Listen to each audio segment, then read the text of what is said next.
man, are you kidding me? This thing is like a time capsule on the inside. It's another one of those cases of don't judge the book by its cover. My name is Josh the RV Nerd. Welcome to Advantage One RV, by the way. This thing's been locally owned. It was purchased locally, actually only like a mile away from where I'm physically standing right now. It was kept only about 5 miles away from where I'm standing right now, and that's pretty much where it's at its whole life. It hasn't been run around a whole lot. It's just been parked out in the sun. They do have a full RV cover with this. It was used when they weren't using it. They were on top of their roof, seals and maintenance and everything. The decals look a little weather checked, I get that. Beyond that, like, if you imagine this thing here, you take a power washer, blow off those flaky decals, you got a great trailer here. And whether you're gonna park it like they did, or at only 5,200 pounds and a pretty decent length, you could jerk this thing all over the country if you wanted to. I like this layout. When I was in this industry for about a year or two, I started asking myself, okay, if I was going to get a trailer for just, me and the lady here, what kind of layout features would I like? I would like a direct-facing entertainment center straight across from the sofa. Check. I'd like a little place to be able to play some cards, a little extra storage or sleeping. Dinette. Check. Door side window coverage. Okay. Check. I like some decent kitchen prep space, some decent kitchen storage space. I think this one qualifies. This is made before we had things like those flush mount sinks and stoves. So manufacturers are very good about always giving us decent counter space here. And because you have decent counter space, they have room for drawers under that, which is another thing that I look for in a lot of RVs. I like that bonus drawer below the fridge right there. The fridge front on this, super clean. And like I said, I don't know if you're paying attention and catching on here. This thing is like a time capsule on the inside. Like I said, I know you can look at the outside of this and go, ooh, that's rough. It's not. It is not a rough trailer in rough shape. It is a very good trailer in very good shape. It'd be like, you got to look at this thing through the lens of time. Consider the age of this RV. Now, what if you had a car that just sat outside its entire lifespan during that time? It would show a little bit of weathering. It's just the kind of stuff that's going to happen. But you take care of it, the inside of that car still looks great. That's kind of what we're looking at here. This is also really crafty. It's like a 3-point slide. Part of the kitchen, part of the living room, and then the rest of it is just storage over here. That's a huge closet, by the way. And you know what? I've whipped around this thing awful darn fast. Kind of seems appropriate we get a look inside all the storage, doesn't it? Because what's nice is how all of this big closet and dresser space, this is built into the slide out. Like, in today's market, you find a lot of just dedicated wardrobe slides. In a sense, that's kind of what this is. But because they were able to piggyback it onto the living room and kitchen slide, they were able to accomplish that without really adding a lot of extra weight or cost to it. It's a really good design kind of concept there. Now, the RV's not totally level. Some of these drawers, the roller glides on them are still very good. They want to roll shut. I love that wastebasket space. That is excellent under-counter execution right there. Somebody who goes camping, I constantly look at stuff and go, where do I put a wastebasket? And it is just frustrating to me how many times manufacturers don't give you a place for a wastebasket. Now, these are just simple, like stapled cabinet fasteners. It's not pocket screwed or anything. But this is a really good example of the fact that I don't know that really matters a whole lot. I totally understand the theory behind stapled versus screwed together fasteners. But there's nothing wrong with any of this cabinetry. And this RV was used with frequency.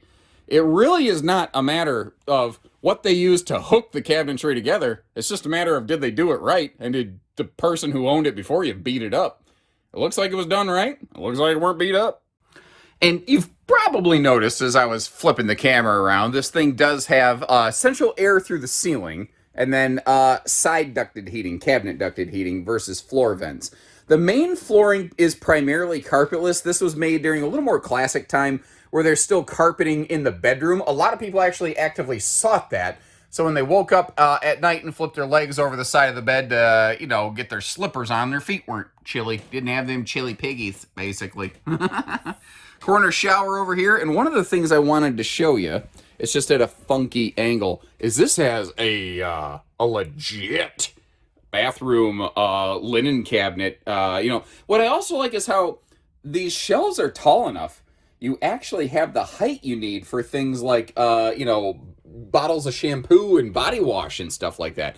It's really kind of interesting to me. Sometimes shelves in RV cabinets, they're so close together in the bathroom that, I mean, you can't even put like a hand pump sanitizer thing in there. It's just stupid design. This seems like it's been done well. Again, full RV cover included. A lot of times when you see an RV cover, that will really help slow down and arrest a lot of like exterior weathering. And obviously this one just has a couple weathered decals. So you might be going, what gives?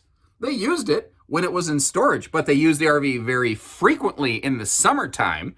So, you know, the decals got sun-kissed.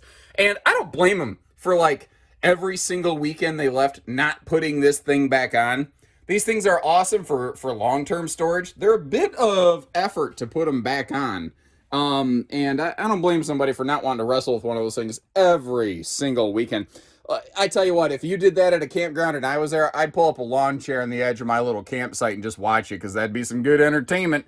I tell you what, you're going to know if that couple is together till death do them part. If every single weekend they could communicate well enough with one another to put an RV cover on, they're gonna be just fine.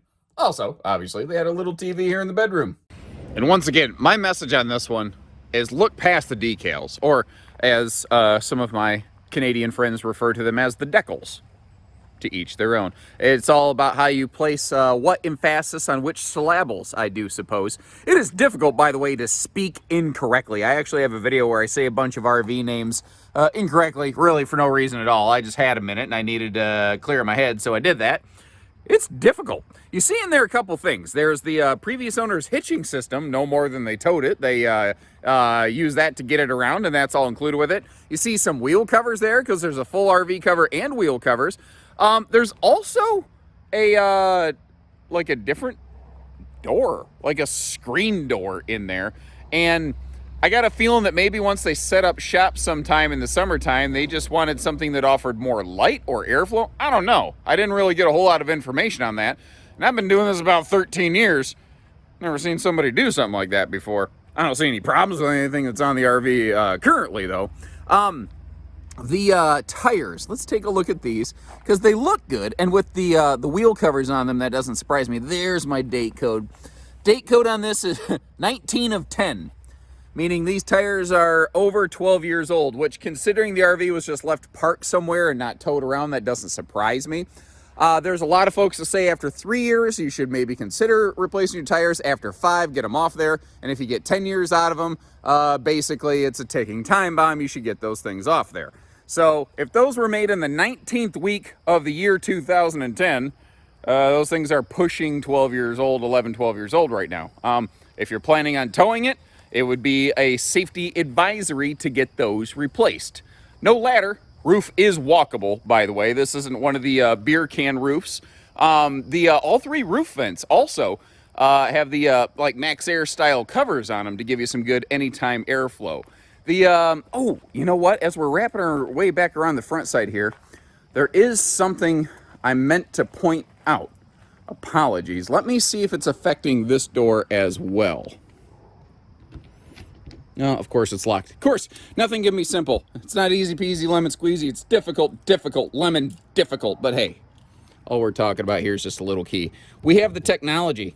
We can make this happen. Okay, so this one's fine. You might be going, what is he trying to talk about? The opposite side, the campsite baggage door, I noticed it was very heavy, and then I noticed it was a little bit swollen. It's something I've seen before. These little holes right here, when the door, if it's left up and there's ever like a little bit of rain or something, they act like a rain catch, and there's no real way for the water to get out of those. It doesn't affect the function of the RV whatsoever. It still works just fine. You could maybe see a little skin DLAM bubble, a little bulge on there from that swelling. But it's there. You deserve to know about it. I really don't think it's that major of a deal. I think all I'd do with this one, I'd get a power washer. I'd blow out the flaky decals. I'd just leave a nice clean looking trailer in its place. And I'd roll on, baby. Wasn't that a Steven Tyler song or something? Roll on, roll Right now, there's some Aerosmith people's heads about to explode. No, that's not what it is. I know.